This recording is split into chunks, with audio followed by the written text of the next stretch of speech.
Hello, this is Ashley Koch from BioLounge, and I'm bringing you this month's Clinical Insider. I'm thinking a lot about weight loss and metabolism this month. We just got finished hosting a blood sugar reset program, which was a 5-week program where our clients wore continuous glucose monitors, and we took them week by week through a plan to help them get the most out of their glucose monitor, depending on what their goals are. I'm also thinking about this a lot because some of the other providers in our clinic are very much focused on weight loss. And while Megan and myself don't really advertise ourselves as weight loss nutritionists, weight loss comes up a lot in practice because we know it's tied to many symptoms and metabolic conditions that our clients are encountering. And so I'm going to walk you through a client that presented with the goal of weight loss. While we may not think about weight loss in the traditional way as providers in this approach, many of you probably think about it with a range of things in mind. And so we know we're far past the mindset of calories in and calories out. But what's fun about weight loss is we get to go into what is getting in the way of this client's ability to lose weight. And that could be diet and lifestyle, but it can also be far more complicated than that.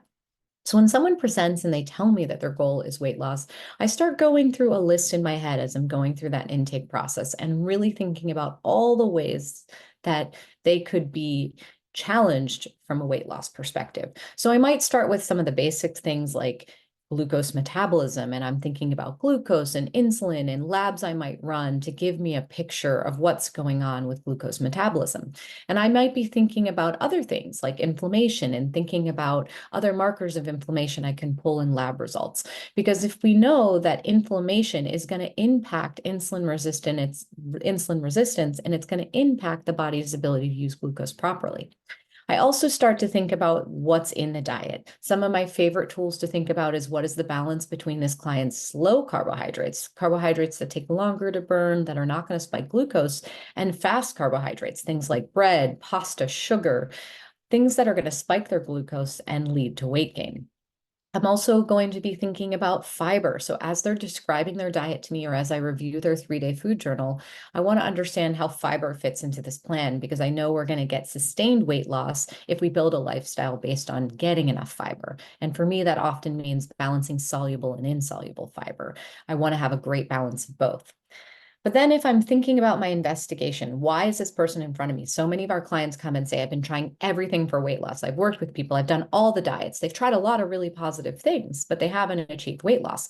I start thinking about nutrient status. So if we go through so many key nutrients in the body, we need them to successfully go through the steps of glucose metabolism and heal the body. So maybe this person is missing some key nutrients. I'm thinking about chronic inflammation in many ways because those inflammatory molecules can really impact how this person utilizes fuel and where it goes in the body. I'm thinking about the microbiome. So the microbiome is controlling metabolism in many different ways. So we can take the microbiome of someone who's obese and put it in someone who's not obese, and it will lead to obesity potentially. So really understanding what's happening with their digestion, their gut health, the history of their microbiome is going to help me understand why this person might be struggling with weight loss. Then I think about visceral fat. So if we have enough visceral fat, we can protect our organs. But if we have too much visceral fat, then we're going to really slow down what's happening with glucose metabolism. We're going to start to see insulin resistance. I also like to think about stress and cortisol. So we know you can eat the best diet in the world and you can move your body, but if you're stressed and you're frequently spiking cortisol, you're going to then spike glucose, and spiking glucose endlessly is going to lead to storing excess fat. And then we can go down the rabbit hole of environmental toxins, which are often called obesogens, and how those environmental toxins are attaching to the body and causing weight gain, and really identifying what exposures your client has. And then one of my favorite things to really think about is hormones. So we think about the reproductive hormones because that's going to impact weight loss, and are they balanced and what's going on? Are there any symptoms that show you there's hormone dysregulation? But we also have to think about the thyroid hormones. and really get a full thyroid panel, because the thyroid is that tiny little organ that's going to control their metabolism. So maybe you're not eager to work with weight loss patients, but you're eager to work with patients that are presenting with chronic symptoms and chronic disease, and they're going to come forward, or they're going to tell you that weight loss is one of their goals. And it's really exciting because you still get to do all of this work, this investigative work, and building a lifestyle with them that's not just focused on weight loss, but it's focused on improving long-term outcomes. So let's walk through this client that I had a chance to interact with recently. I'm going to share this client case. So starting out, we had a 59-year-old female whose goal was weight loss. She describes herself as experiencing constant chest pain, and she believes the chest pain is related to digestion. She did go on to explore the chest pain. She had an echocardiogram and she had an EKG, and they were unremarkable. And the providers she worked with told her that they were the chest pain and the discomfort was related to stress. She previously had a diagnosis of McArdle syndrome, which is a genetic disorder, and she reports that she frequently has high creatine kinase due to this condition. Her McArdle's led her to be on dialysis. So one of her really important long-term goals is to protect her kidney and liver health and avoid further complications. She reports having been on omeprazole for 5 years due to her heartburn, and she knows that that's not ideal. She'd really like to get off of it, although when she does try to get off of it, her heartburn returns. She also has stomach pain that has started more recently, and she experiences headaches. She would like to get off that PPI, heal her gut, and lose weight. Her long-term health goals beyond that are to be around for her grandkids and have the energy to play with them. And she reports that her grandmother died at 61 years old. She also has tried many things to lose weight, which can often be intimidating. I've had many clients that come in and they tell me about the things they've tried, and some of them are really great tools that I'm surprised haven't worked. So just remember, on top of those tools, you have that whole tool belt of investigative work that you can do to figure out why it's not working. So in the past, she's tried the glucose goddess method. She's tried some of Dr. Will Cole's plans.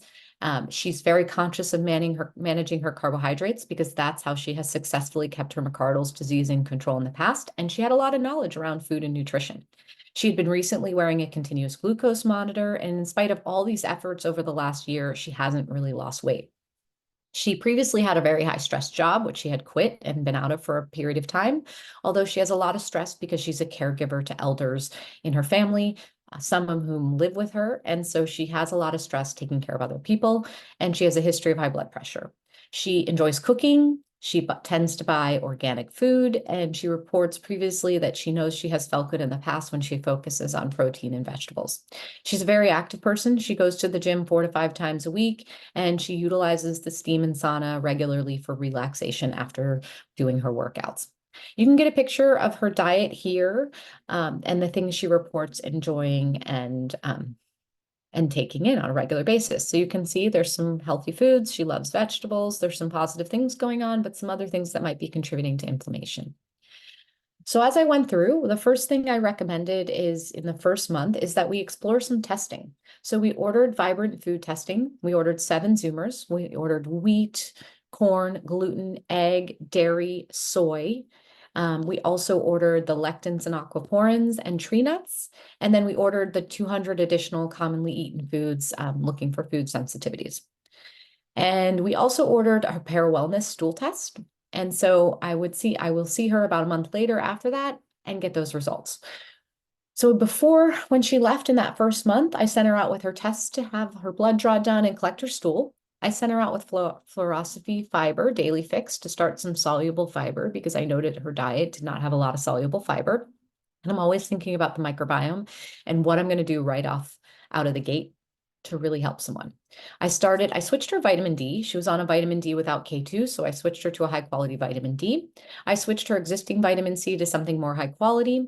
I put her on trace mineral electrolytes for her headaches and heart racing, because I suspected there might be some electrolyte issues going on. And I started her on trimagnesium and Curaleaf daily. When her test results came back, they revealed that she had leaky gut and high levels of antizonulin. They also revealed food sensitivities to wheat, gluten, cow dairy, chicken, egg, soy, almond, shrimp, coconut, pistachio, cashews. She was moderately reactive to hazelnuts, Brazil nuts, codfish, and catfish. She also came back positive in her stool test from Parawellness with Giardia and Endolomax nana parasites, and she had yeast in her Parawellness, which shows that she has yeast overgrowth in her digestive tract. So from there, after the first month, in the second month, when she came back with this new testing, which I haven't read to her, she reported that she had been fully compliant on the plan. She had already started to reduce her PPI dosage, and she was no longer having headaches or pain in her chest. So then I read her lab results to her, and I put her on her custom anti-inflammatory, anti-yeast diet with her food testing results. I helped her schedule an appointment to get treated for her Giardia and yeast with some pharmaceutical support. And then we started some GI supplements, which included Biocidin GI Detox, Designs for Health GI Revive Powder, which I often describe as a multivitamin that really heals the surface of the digestive tract. I started her on a probiotic for yeast, Saccharomyces boulardii, and then I informed her that I needed her to take raw garlic twice per day to start to kill the yeast in the digestive tract. I often tell people to take the raw garlic, cut it into small pieces, and then swallow it with water like it's a supplement. And then I switched out her protein powder from something that had whey, since whey was one of her food sensitivities, and I put her on Ancient Nutrition bone broth protein. So then the client came back and she had put her diet into place. She had been compliant. She reported after the first month on the diet, she lost 5.5 pounds, and she was really excited. She hadn't lost weight in the last year with all the things she had tried, the glucose monitor, Dr. Will Cole's plans, the glucose goddess, all the things she tried. She hadn't really lost weight, and now she lost 5 pounds in the first month. She reported she's now falling asleep much easier. She was waking up rested without an alarm clock. She removed her headaches. They were gone, but at some point they started coming and going again. She also told me she hadn't started the raw garlic and nystatin, which explains why the headaches started coming and going. It's really important that we use the raw garlic or something like nystatin to deal with yeast in the digestive tract while we're starving the yeast by lowering carbohydrates, because if we don't, we're going to get a lot of die-off symptoms. And so it wasn't surprising to hear the headaches were gone and then they started coming and going as she didn't start using the tools we needed to address those. In addition, she had stopped omeprazole completely a few days prior, although sometimes she was experiencing discomfort. So then I advised the client to start taking her garlic or consider her nystatin that a provider had given her to reduce her headaches and begin addressing the yeast infection in her digestive tract. We then started Pamplex digestive enzymes with meals because I really want to make sure, even though she stopped taking her PPI the last couple of days, I want to make sure we really support her staying off the PPI long term. So she would take 2 capsules with large meal, 1 capsule with small meals. We started a high quality omega fish oil. We started some mega IgG, which are immunoglobulins, which are going to help with healing the mucosal surface. I started her on a multivitamin. I started her on K-Pax. We started with 1 capsule once per day for a week, and then we worked our way up to 2 capsules eventually as maintenance. And then I increased her GI Revive because I really wanted to support that PPI long-term not having it on board. And so we started taking GI Revive twice a day. After 3 months from starting our conversation, the client had reported that all symptoms were resolved. She no longer needed omeprazole. She stopped experiencing the headaches that had returned. She had a lot more energy. She described it as if everything was starting to click into place. She was not having cravings or chest pains did not come back. She felt like her brain was starting to come back. She continued to experience weight loss. By the third month, she had lost 9 pounds since we started working together. And she wanted to start to shift gears given how great she was feeling. She had a history of Alzheimer's in her family, and she wanted to really start to focus together on our work to make sure we had healthy brain health going forward and prevention. And so we're going to continue our work together. If you have any questions about this month's Clinical Insider or any of the concepts that I was talking about, please feel free to message us. And we're so grateful that you're here. We'll see you soon.